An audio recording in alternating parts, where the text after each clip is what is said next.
Durga YouTube ചാനലിലേക്ക് എല്ലാവർക്കും സ്വാഗതം. ഇന്ന് നിങ്ങൾ തമ്പലയിൽ കണ്ട പോലെ ചാരവശാൽ, അതായത് ചാരവശാൽ എന്ന് പറയുന്നത് കൂറുഫലമല്ല, ചന്ദ്രനെ കൊണ്ടല്ല, വീണ്ടും ഞാൻ പറയുന്നു, ലഗ്നം കൊണ്ടാണ് നമ്മൾ ചാരവശാൽ ചിന്തിക്കുന്നത്. ആ ലഗ്നത്തിൻ്റെ ഇപ്പോൾ ഈ നിമിഷങ്ങളിൽ ഗ്രഹങ്ങൾ സഞ്ചരിച്ചു കൊണ്ടേയിരിക്കുന്നുണ്ട്. നമ്മൾ ജനിച്ച സമയത്ത് ഈ ഗ്രഹനില പ്രകാരം, അതായത് നമ്മളെ ജനിച്ച സമയത്ത് ഗ്രഹങ്ങൾ ഏതേത് രാശിയിൽ നിൽക്കുന്നത് എന്നുള്ളത് നമ്മൾ അന്നത്തെ ജനിച്ച സമയത്ത് ഗ്രഹങ്ങൾ നോക്കിയത്. പക്ഷെ ഇപ്പോൾ ആ ഗ്രഹങ്ങളൊന്നും അവിടെ ഇല്ല, ചാരവശാൽ സഞ്ചരിച്ചു കൊണ്ടേയിരിക്കുകയാണ്. പക്ഷെ ലഗ്നം സഞ്ചരിക്കുന്നില്ല, ലഗ്നം അതേ രാശിയിൽ നിൽക്കുകയാണ്. ഇവിടെ കൂറുഫലം പറയുമ്പോൾ ചന്ദ്രൻ 2.25 ദിവസം ഒരു രാശിയിൽ നിൽക്കുന്നൊരു ഗ്രഹമാണ്. ആ ചന്ദ്രനും വെച്ചിട്ടാണ് ഇവിടെ കൂറുഫലം പറയുന്നത്. ഒരിക്കലുമില്ല.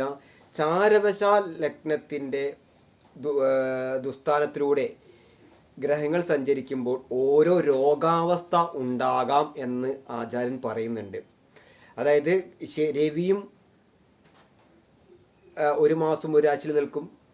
അതേപോലെ തന്നെ വ്യാഴവും ശനിയും 2.5 വർഷം, ശനിയും 1 വർഷം, നമ്മുടെ ഗുരുവും ഒരു രാശിയിലുണ്ടാകും. 12 വർഷം വേണം ഒരു ചുറ്റ് പൂർണ്ണമാക്കാൻ. ശനിക്ക് 30 വർഷം വേണം ഒരു ചുറ്റ് പൂർണ്ണമാക്കാൻ.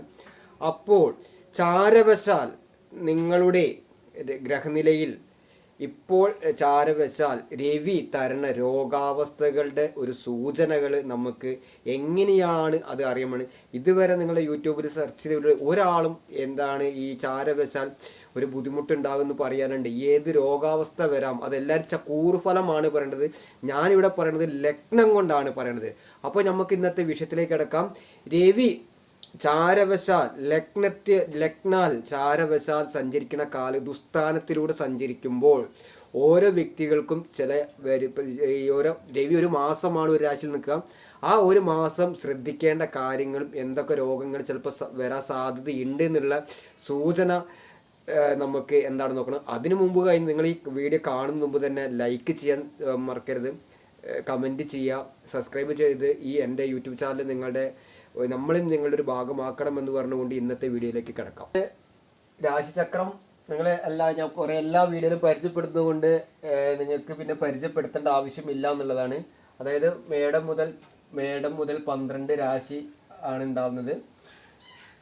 പിന്നെ ലഗ്നം മുതലാണ് നമ്മുടെ ജീവിതയാത്രാനുകൾ ചിന്തിക്കുന്നത്. നമ്മളുടെ ആരുടെ ഗ്രഹനിലയിലായാലും ലഗ്നം മിഥുനത്തിൽ വരാം, കർക്കിടകത്തിൽ വരാം, ചിങ്ങത്തിൽ വരാം, അല്ലെങ്കിൽ കുംഭത്തിൽ വരാം, തുലാത്തിൽ വരാം. ഈ 12 രാശികൾ, മേടം മുതൽ 12 രാശിയിൽ എവിടെയെങ്കിലും ലഗ്നം ഉണ്ടാകും. ആ ലഗ്നം ഉദാഹരണം എടുക്കുകയാണെങ്കിൽ ഇപ്പം ഇടവ ലഗ്നം വിചാരിച്ചോളൂ. ഞാനിവിടെ നിങ്ങൾക്കൊന്ന് മാർക്ക് ഇട്ട് തരാം. 1 2 3 4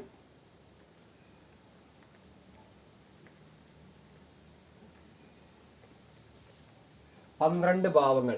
അപ്പം മേടം മുതൽ എണ്ണുമ്പോൾ 1-ാം രാശി, 2-ാം രാശി, 3-ാം രാശി, 4-ാം രാശി, 5-ാം രാശി, 6-ാം രാശി, 7, 8, 9, 10, 11, 12 രാശി. ലഗ്നം എണ്ണുമ്പോൾ ഇടവ ലഗ്നക്കാരനാണെങ്കിൽ മേടം 12-ാം ഭാവമായിട്ട് മാറും. മിഥുന ലഗ്നമാകുമ്പോൾ മേടം 11-ാം ഭാവമായിട്ട് മാറും. അങ്ങനെ ലഗ്നം മാറുമ്പോൾ ഈ രാശികൾ തമ്മിൽ, പക്ഷേ ഈ മേടം എന്ന് പറയുന്നത് രാശി എണ്ണി തുടങ്ങുമ്പോൾ ലഗ്നം മുതൽ 12 ഭാവങ്ങളിൽ തുടങ്ങും. ഈ 12 ലഗ്നഭാവങ്ങളിൽ രവി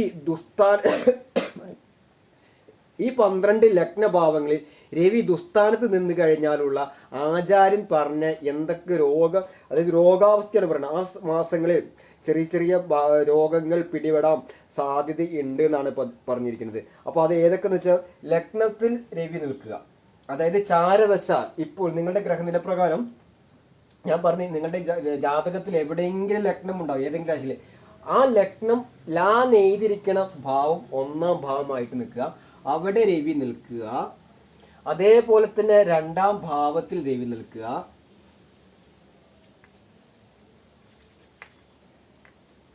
ഞാൻ മാർക്ക് ഇട്ടിട്ടുണ്ട്. 2-ാം ഭാവത്തിൽ രവി നിൽക്കുക, ലഗ്നത്തിൽ രവി നിൽക്കുക, രണ്ടാം ഭാവത്തിൽ രവി നിൽക്കുക, അതേപോലെ തന്നെ നാലാം ഭാവത്തിൽ രവി നിൽക്കുക.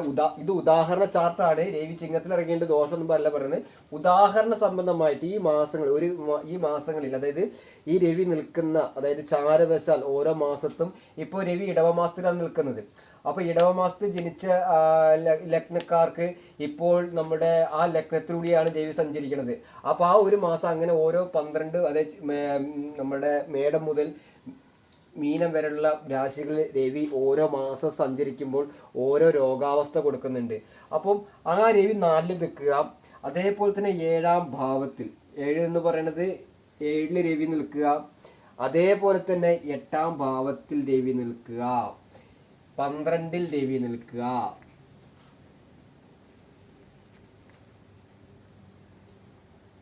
ഇതൊരു നിങ്ങൾക്ക് ഇതുവരെ നിങ്ങളൊരു യൂട്യൂബിൽ ഒരാളോടും ഇതേപോലത്തെ ഒരു വീഡിയോ നിങ്ങൾ കണ്ടിട്ടുണ്ടാവില്ല. ചാരവശാൽ ഏതൊക്കെ നമ്മൾ ശ്രദ്ധിക്കണം, ആ മാസക്കാലയളവ് ശ്രദ്ധിക്കേണ്ട കാര്യങ്ങളാണ് ഞാൻ പറഞ്ഞത്. കാരണം ഒന്നും കൂടി ഞാൻ പറയാം. ഉദാഹരണം, ഏതെങ്കിലും രാശിയിൽ ലഗ്നം ഉണ്ടാകും. ആ ലഗ്നം മുതൽ 1-ാം ഭാവം നോക്കുക. ആ ലഗ്നക്കാരൻ്റെ ലഗ്നത്തിലൂടെ രവി സഞ്ചരിക്കുന്ന കാലഘട്ടം, 2-ലൂടെ രവി സഞ്ചരിക്കുന്ന കാലഘട്ടം, 4-ലൂടെ രവി സഞ്ചരിക്കുന്ന കാലഘട്ടം, 7-ലൂടെ രവി സഞ്ചരിക്കുന്ന കാലഘട്ടം, 8-ലൂടെ സഞ്ചരിക്കുന്ന കാലഘട്ടം, 12-ലൂടെ രവി സഞ്ചരിക്കുന്ന കാലം. അതായത് 11, 10, 9, 6 രവി 5-ലും കൂടി ഉണ്ട് കേട്ടോ. 6, 3, 11, 10, 9, 6, 3 ഈ ഭാവങ്ങളിലൊന്നും ദോഷം പറയണില്ല. ഈ 11, 10, 9, 6, 3 ഭാവങ്ങളിൽ. അപ്പോൾ ലഗ്നത്തിൽ ഈ 1-ാം ഭാവത്തിൽ, 2-ാം ഭാവത്തിൽ, 4-ാം ഭാവത്തിൽ, 5, 7, 8, 12 ഭാവങ്ങളിൽ രവി ചാരവശാൽ ഇപ്പോൾ നിങ്ങളുടെ ഗ്രഹനിലയിൽ ചാരവശാൽ വരുമ്പോൾ ഒരു മാസം 30 ദിവസം 1 ഡിഗ്രി വെച്ചിട്ടാണ് രവി ഒരു രാശിയിൽ നിൽക്കുന്നത്. ആ ഒരു 30 ഡിഗ്രിയിൽ ഒരു ദിവസം അല്ല 1 ഡിഗ്രിയിൽ ഒരു ദിവസം സഞ്ചരിക്കുമ്പോൾ ഏകദേശം 30 ദിവസമുള്ള ദിവസങ്ങളാണെങ്കിൽ 1 ഡിഗ്രി സഞ്ചരിച്ച് 30 ദിവസമാകുമ്പോൾ ആ രാശി മാറി അടുത്ത രാശിയിലേക്ക് പ്രവേശിക്കും, അടുത്ത മാസത്തിലേക്ക് പ്രവേശിക്കും. അപ്പോൾ ഈ മാസ കാലയളവ് ഈ പറയുന്ന വ്യക്തികൾ ശ്രദ്ധിക്കേണ്ട കാര്യങ്ങൾ എന്ന് പറയുന്നത് ചെറിയ ചെറിയ രോഗാവസ്ഥകൾ പിടിപെടാൻ സാധ്യത കൂടുതലുണ്ട് എന്നാണ് പറയണത്. അതായത് എന്തൊക്കെയാണ് പറയണത്? പിത്തം ഉണ്ടാകാം, അതേപോലെ തന്നെ ഉഷ്ണരോഗം ഉണ്ടാകാം, ചൂടുപനി, അതേപോലെ തന്നെ ഉഷ്ണരോഗങ്ങൾ, ചുട്ടുനീറൽ, ശരീരത്തിനൊക്കെ ചുട്ടുനീറുന്നൊരവസ്ഥ വരാം, അതിൽ ഉഷ്ണമായിട്ടുള്ള രോഗങ്ങൾ വരാം, അതെന്തൊരു വീഴ്ചകൾ സംഭവിക്കാം. അതായത് ഒന്നും കൂടി പറയാം, ലഗ്നത്തിലൂടെ 2-ലൂടെ ലഗ്നം ചാരവശാൽ ചന്ദ്രനാലല്ല ലഗ്നാൽ. ഒന്നും കൂടി വീണ്ടും പറയുന്നത്, നിങ്ങൾ വീണ്ടും കമൻ്റ് അടിയിൽ വരും. ചന്ദ്രനെ കൊണ്ടാണ് പറയുന്നത്, ചന്ദ്രനല്ല, ഗോചാരത്തിൽ ലഗ്നമാണ് ഞങ്ങൾ കേന്ദ്ര ബിന്ദുവായിട്ട് എടുക്കുന്നത്. ചന്ദ്രനെ അമ്പേ ഒഴിവാക്കുക നിങ്ങൾ. അപ്പോൾ ലഗ്നത്തിലൂടെ 1, 2, 4, 5, 7, 8, 12-ലൂടെ സഞ്ചരിക്കുമ്പോൾ പിത്തം, ഉഷ്ണരോഗങ്ങൾ, ചുട്ടുനീറൽ, വീഴ്ചകൾ സംഭവിക്കാം എന്നാണ് ഈ ഒരു കാലയളവ് രവി രാശിചക്രത്തിലൂടെ ചാരവശാൽ സഞ്ചരിക്കുമ്പോൾ. അതേപോലെ തന്നെ ഈ അപസ്മാരമായിട്ടുള്ള കൊച്ചിങ്, അതായത് രോഗമുള്ളവർക്ക് കൂടുതൽ, ഞാൻ പറയാം, പുതിയ രോഗം വരും എന്ന് നിങ്ങൾ ചിന്തിക്കരുത്. രോഗമുള്ളവർക്ക് ആ മാസം കൂടുതൽ ശ്രദ്ധിക്കണം എന്നാണ് ആചാര്യം പറയണത്. അതായത് അപസ്മാരമുള്ളവർ, അതേപോലെ ഹൃദയരോഗമുള്ളവർ, അതേപോലെ വയറ് സംബന്ധമായിട്ടുള്ള രോഗങ്ങളിൽ ഇവരെല്ലാം ഈ മാസങ്ങൾ ശ്രദ്ധിക്കേണ്ടതാകുന്നു.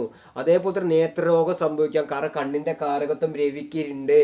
അപ്പോൾ ആ രവിയൊക്കെ 12, രവി ലഗ്നത്തിൻ്റെ 12-ലൂടെയൊക്കെ വരുന്ന കാലഘട്ടം കണ്ണിന് കാഴ്ചയുള്ള അല്ലെങ്കിൽ കണ്ണുപരമായിട്ടൊക്കെ പ്രശ്നങ്ങൾ വരാം എന്നുള്ളതും കൂടി ആചാരം പറയുന്നുണ്ട്. അതേപോലെ തന്നെ ശത്രുഭയം ഉണ്ടാകാം, ത്വക്ക് രോഗങ്ങൾ ഉണ്ടാകാം, അഗ്നിഭയം, എന്താ പറയുക, പുത്രന്മാർ മുഖേന നമുക്ക് ക്ലേശങ്ങൾ ഉണ്ടാകാം എന്നാണ് പറയണത്. നാൽക്കാലികളിൽ നിന്നും ഭയം ഉണ്ടാകാം, കള്ളന്മാരെ കൊണ്ടും ഭയം ഉണ്ടായിരിക്കാം. അതേപോലെ തന്നെ നമ്മുടെ സർക്കാരിൻ്റെ പീഡനങ്ങൾക്കൊക്കെ ബുദ്ധിമുട്ട്, സർക്കാരിൽ നിന്ന് നമുക്ക് നമ്മൾ പറയാലോ, സർക്കാരിൻ്റെ ചില വീടുകളിലൊക്കെ ജപ്തിയൊക്കെ വരുന്ന കാലഘട്ടങ്ങളിൽ സർക്കാർ എന്തെങ്കിലും കേസ് സംബന്ധമായിട്ടോ കോടതിപരമായിട്ടോ അങ്ങനെയുള്ള നിയമപരമായിട്ട് എന്തെങ്കിലുമൊക്കെ പ്രശ്നങ്ങളൊക്കെ നമുക്ക് തേടി വരാൻ സാധ്യത കൂടുതലാണ് എന്നാണ് പറയുന്നത്.